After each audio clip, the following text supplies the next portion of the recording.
while Malami and Buhari are spitting fire, they are spitting fire, they are blowing hot that they will not release Nnamdi Kanu. And don't forget that a lot of Fulanis are not happy the way this matter has been going. They've been going back and forth, back and forth. We are talking about the Fulanis because we have been hearing a lot of things. When you hear from T.Y. Danjuma saying that there's an agenda because the federal government has been allowing S-men from other countries, Fulani S-men from other countries to come into the country, especially the bandits, they've been allowing them to come because they want to take over. These are the things we've been hearing over and over again. And that is the reason why you should know that this whole thing about Nnamdi Kanu is important to them. Don't forget that it is Nnamdi Kanu that has been exposing the atrocities of these Fulani men even before they started.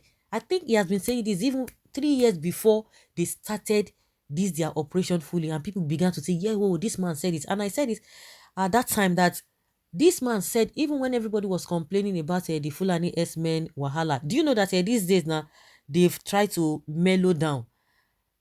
When they were really on fire, they were all over the place. Do you know that today, no, none of them has been arrested? None of them has been arrested.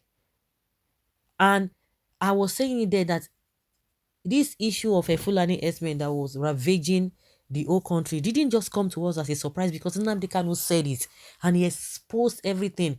And it was after he did that, when he was arrested, before Governor Tom was now saying the same thing Nnamdi Kanu has said. Nobody even listened to him.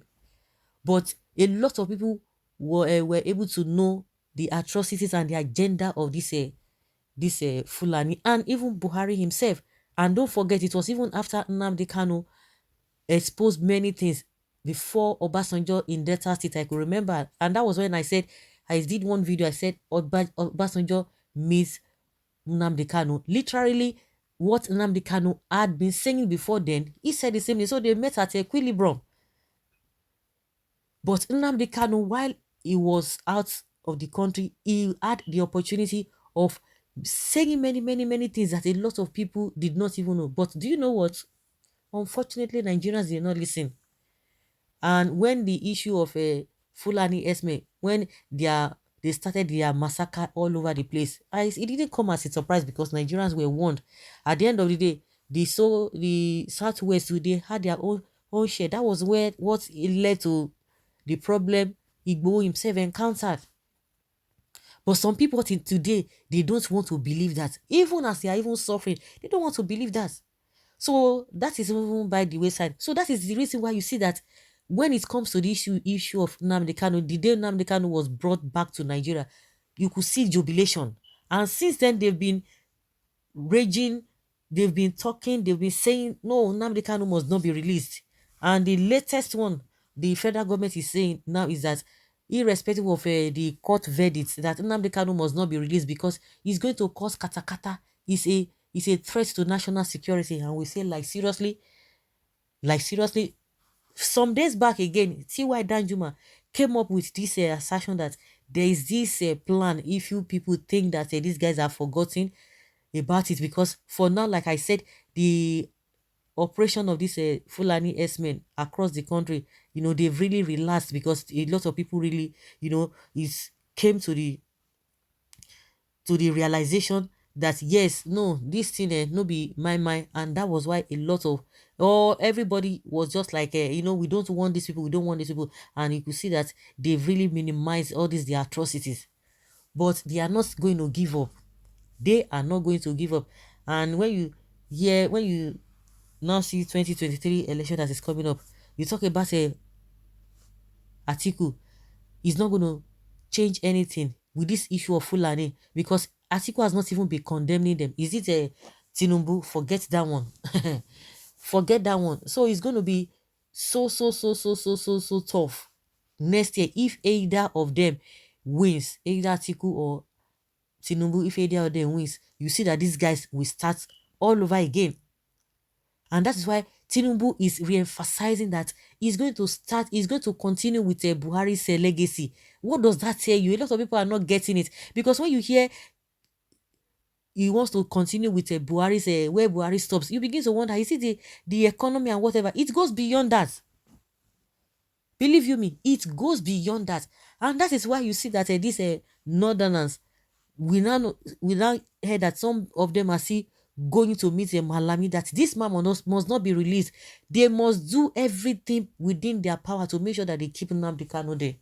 So tell me, if Atiku enters, you think he's going to release Nnamdi Kanu?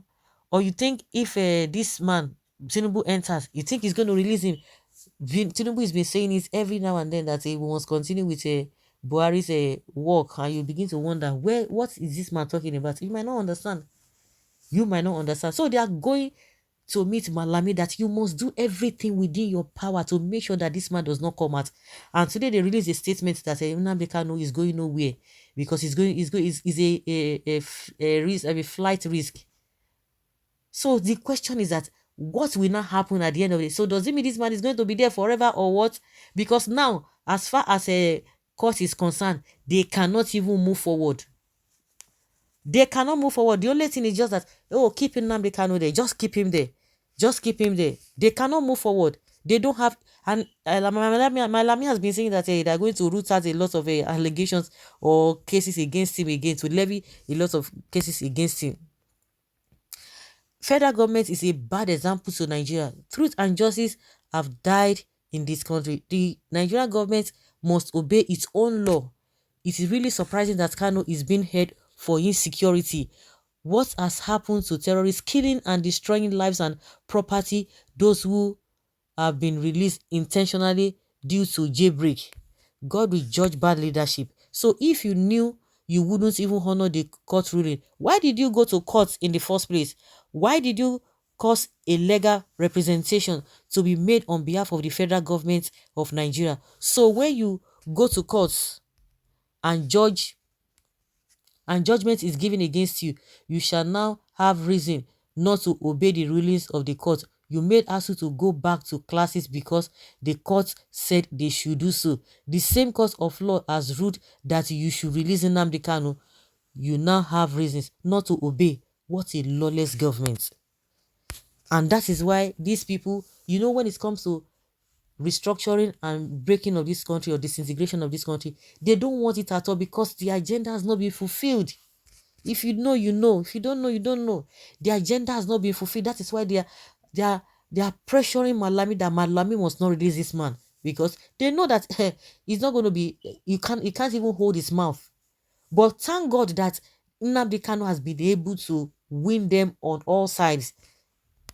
So there's no need of gathering some people to go and beg Buhari. No, he said that they let the court take take the lead, and now they have delivered the judgment. He's not happy about that. He's not happy about that. So there's fire on the mountain. Now that everybody is calming down, obey the rule of law, release this man. You say no, some people are going behind, so make sure you don't release him. I don't know whether you are going to be there forever. I don't understand. That's why they want to hand over to anybody, because one of their agenda is this Nnamdi Kanu. Believe it or not, one of their agendas is Nnamdi Kanu. But they are just postponing the evil day. That's just the way I see it. So guys, leave your comment down there below and let's have your take.